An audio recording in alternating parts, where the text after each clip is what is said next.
नमस्कार दोस्तों। क्या आप भी रोज़ाना पेटीएम, फ़ोनपे या गूगल पे से पैसे सेंड करते हैं या रिसीव करते हैं? अगर हाँ, तो रुक जाइए क्योंकि 1 अगस्त 2025 से यूपीआई के कुछ नए नियम लागू हो गए हैं, जो आपके ट्रांज़ैक्शन लिमिट्स, बैंक चार्जेस और पैसे पे सीधा असर डाल सकते हैं। ये बदलाव हर यूपीआई यूज़र्स को जानना ज़रूरी है, नहीं तो आपका भारी नुकसान भी हो सकता है। यूपीआई यानी यूनिफाइड पेमेंट इंटरफ़ेस। यह वो सिस्टम है जिससे आप गूगल पे, फ़ोनपे, पेटीएम और भीम से पैसे भेजते या मंगाते हैं। भारत में हर दिन करोड़ों लोग यूपीआई से पैसा भेजते हैं। भारत रोज 40 करोड़ से भी ज़्यादा यूपीआई ट्रांजैक्शन कर रहा है। अब इतनी तेज़ी से बढ़ते इस्तेमाल के कारण कुछ बड़ी समस्याएँ भी सामने आने लगी हैं, जैसे कि बार-बार ट्रांजैक्शन का फ़ेल होना, सर्वर पर भारी लोड पड़ना, फ्रॉड और स्कैम जैसे मामले लगातार बढ़ना और कुछ ऐप्स द्वारा सिस्टम का दुरुपयोग करना। इन सबको देखते हुए एनपीसीआई यानी national payment corporation of India ने 1 अगस्त 2025 से नए नियम लागू कर दिए हैं, ताकि सिस्टम को ज़्यादा सुरक्षित, पारदर्शी और स्मार्ट बनाया जा सके। आइए चलिए बात करते हैं उन चेंजेस की। Rule number 1, daily balance check limit. पहले था कि आप दिन में जितनी बार भी चाहें बैलेंस चेक कर सकते थे, कोई लिमिट नहीं थी। लेकिन अब एक दिन में एक यूपीआई ऐप से सिर्फ 50 बार ही बैलेंस चेक किया जा सकता है। जैसे कि अगर आपके फ़ोन में गूगल पे, फ़ोन पे या पेटीएम तीनों ऐप हैं, तो हर ऐप में अलग-अलग 50 बार तक ही बैलेंस चेक किया जा सकता है। लेकिन अगर आप आदतन हर छोटी पेमेंट के बाद चेक करते हैं कि 200 कटे या नहीं कटे, ₹500 आए या नहीं आए, दोस्त ने पैसे भेजे कि नहीं भेजे, तो आपकी लिमिट बहुत जल्दी क्रॉस हो सकती है। तो इसलिए हर ट्रांज़ैक्शन के बाद बार-बार बैलेंस चेक करने की ज़रूरत नहीं है, सिर्फ ज़रूरत पड़ने पर ही देखें। इससे आपकी लिमिट भी बची रहेगी और सिस्टम पर लोड भी कम होगा। Rule number 2, link bank account view limit. पहले था कि आप जितनी बार चाहो ऐप में जाकर देख सकते थे कि कौन-कौन से बैंक अकाउंट लिंक्ड हैं। लेकिन अब हर यूपीआई ऐप में सिर्फ 25 बार ही पर डे के हिसाब से आप ये चेक कर सकते हैं कि आपके कौन-कौन से अकाउंट लिंक्ड हैं। जैसे कि अगर आपने किसी दिन 25 बार व्यू अकाउंट बटन दबा दिया, तो अगली बार आपको एरर दिखेगा, लिमिट एक्सीड का, या तो फिर वो ओपन ही नहीं होगा। तो मेरी आपको यही एडवाइस होगी कि आपको बार-बार जाकर लिंक्ड अकाउंट डिटेल देखने की ज़रूरत नहीं होती। एक बार देख लिया याद रखो, ज़रूरत पड़ने पर ही चेक करो, वरना लिमिट यूँ ही आपकी वेस्ट हो जाएगी। रूल नंबर 3, ऑटो पे टाइम रिस्ट्रिक्शन। पहले था कि ऑटो पे चाहे ईएमआई हो, नेटफ्लिक्स सब्सक्रिप्शन हो या फिर जिम फीस हो, कभी भी किसी भी वक़्त कट सकता था। अब ऑटो पे सिर्फ 3 फिक्स स्लॉट में ही प्रोसेस होगा। सुबह के 10 बजे से पहले, दोपहर के 1 से 5 बजे के बीच में, रात के साढ़े 9 बजे के बाद। जैसे कि मान लीजिए अब आपकी नेटफ्लिक्स की पेमेंट सेट है 11 एएम पर, तो अब ये पेमेंट फेल हो सकती है क्योंकि न्यू रूल के समय के हिसाब से ये पीक आवर्स माना जाता है।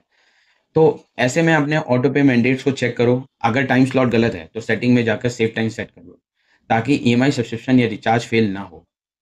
Rule number 4, retry and check status limit. पहले था कि जब भी पेमेंट पेंडिंग दिखता था, तो लोग घबराकर बार-बार चेक स्टेटस पे रीट्राई का बटन ऐसे दबाते रहते थे।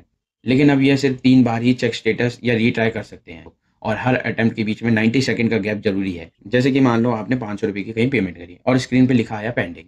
तो आपने पैनिक में आकर 5 बार रीट्राई का बटन दबा दिया, तो आपके सिस्टम पर एक मैसेज शो होगा, too many attempts, please try again later. ऐसा करके आपके पास स्क्रीन पे मैसेज पॉपअप होगा। इसलिए बस एक बार रिट्राई दबाएँ, 1 से 2 मिनट रुकें, फिर नेक्स्ट अटेम्प्ट करें, पैनिक मत करें। सिस्टम बैकएंड में काम कर रहा होता है। अप्रूव्ड होते ही आपका पैसा ट्रांसफ़र हो जाएगा या तो आपके बैंक अकाउंट में रिफंड आ जाएगा। रूल नंबर 5, रिसीवर का नाम अब पहले दिखेगा। अब जब भी आप किसी यूपीआई से पैसा भेजने जाओगे, तो उसका रजिस्टर नाम पहले ही स्क्रीन पर दिखेगा, बैंक के रिकॉर्ड्स के हिसाब से। जैसे कि आपको राजा भैया को ₹1000 भेजना है। आपने यूपीआई आईडी डाली थी राज भैया ओके एक्सिस। स्क्रीन पे लिखा आया राजेंद्र कुमार एक्सिस बैंक। अब आप श्योर हो सकते हो कि सही इंसान को पैसे जा रहे हैं या नहीं जा रहे हैं। इससे यह फ़ायदा होगा कि गलत यूपीआई आईडी पर पैसे भेजने का जो रिस्क है वो कम हो जाएगा।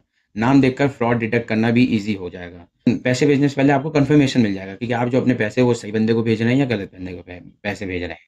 तो इसमें आपको फ़ायदा ये होगा कि अगर नाम मैच नहीं करता, तो आप पैसे भेजने से पहले एक बार उससे पूछ सकते हैं कि ये आप ही का अकाउंट है या किसी और का अकाउंट है। तो इससे आपके पैसे सेफ रहेंगे। Rule number 6, inactive UPI ID auto delete. अब अगर आपका कोई यूपीआई आईडी 1 साल तक इनएक्टिव रहा, मतलब उससे ना कोई पैसे भेजे, ना कोई पैसे रिसीव किए गए, तो वो आईडी ऑटोमेटिक डिलीट हो जाएगी। जैसे कि मान लो आपने एक पुराना बैंक अकाउंट बंद कर दिया, लेकिन उस बैंक से जुड़े यूपीआई आईडी अभी आपके ऐप में दिखा रहा है। तो अब आरबीआई के न्यू रूल के हिसाब से वो इनएक्टिव आईडी डीएक्टिवेट हो जाएगी सिस्टम से, ताकि कोई मिसयूज़ ना कर सके आपकी यूपीआई आईडी का। इसलिए अगर आप किसी भी यूपीआई आईडी को एक्टिव रखना चाहते हो, तो हर 3 से 6 महीने के बीच में एक छोटी-सी ट्रांज़ैक्शन ज़रूर करें। चाहे वो ₹1 भेजें या ₹1 रिसीव करें, बस एक्टिव रिकॉर्ड होना चाहिए। अब यहाँ पे मैं आपको यही टिप दूँगा, अपने यूपीआई ऐप यानी फ़ोनपे, गूगल पे, पेटीएम को रेगुलर चेक करो। कोई पुरानी आईडी एक्टिव है क्या? अगर नहीं चाहिए, तो खुद ही डिलीट कर दो, ताकि आपका कोई मिसयूज़ ना कर सके आईडी का। रूल नंबर 7, यूपीआई में अब सिक्योरिटी और पेनल्टी सिस्टम को और भी सख्त कर दिया गया है। अब हर न्यू अकाउंट लिंक के टाइम पर एक्स्ट्रा वेरिफिकेशन मैंडेटरी है, ताकि फ्रॉडस्टर का जो एक्सेस है वो रोका जा सके। यूपीआई ऐप के लिए भी कुछ वार्निंग्स मेंशन की गई हैं, जैसे कि अगर गूगल पे, फ़ोनपे, पेटीएम जैसे ऐप ने नए रूल्स को फॉलो नहीं किया, तो उन पर पेनल्टी लगेगी या उन्हें भी यूपीआई सिस्टम से हटा दिया जा सकता है। आपको बस इतना करना है कि जो आपका यूपीआई ऐप है, उसको रेगुलरली अपडेट करते रहना है। नए-नए रूल्स ऑलरेडी इन ऐप में अप्लाई हो रहे हैं। सो आप कभी भी नए फ़ोन में यूपीआई सेटअप करो, तो वेरिफिकेशन करो टू फैक्टर ऑथेंटिकेशन अनेबल है या नहीं। दोस्तों, पैसा कमाना मुश्किल है, पर एक छोटी-सी गलती से खो देना और भी आसान। आजकल यूपीआई हर घर का हिस्सा बन गया है, इसलिए नए रूल समझना हर किसी के लिए ज़रूरी है। आपसे रिक्वेस्ट है, इस वीडियो को अपने फैमिली व्हाट्सएप ग्रुप में ज़रूर भेजें, ताकि मम्मी, पापा, अंकल, आंटी, दुकानदार सबको पता हो कि क्या-क्या बदला गया है। अगर वीडियो इन्फॉर्मेशन लगी हो तो एक लाइक ज़रूर करें और ऐसे ही सिंपल और यूज़फुल फाइनेंस वीडियो के लिए पैसा कैसे बनाएँ चैनल को सब्सक्राइब करना बिल्कुल मत भूलिए। मिलते हैं अगले वीडियो में। टिल देन पैसा स्मार्टली बनाओ और ज़िंदगी स्मार्टली जियो। जय हिंद, जय भारत।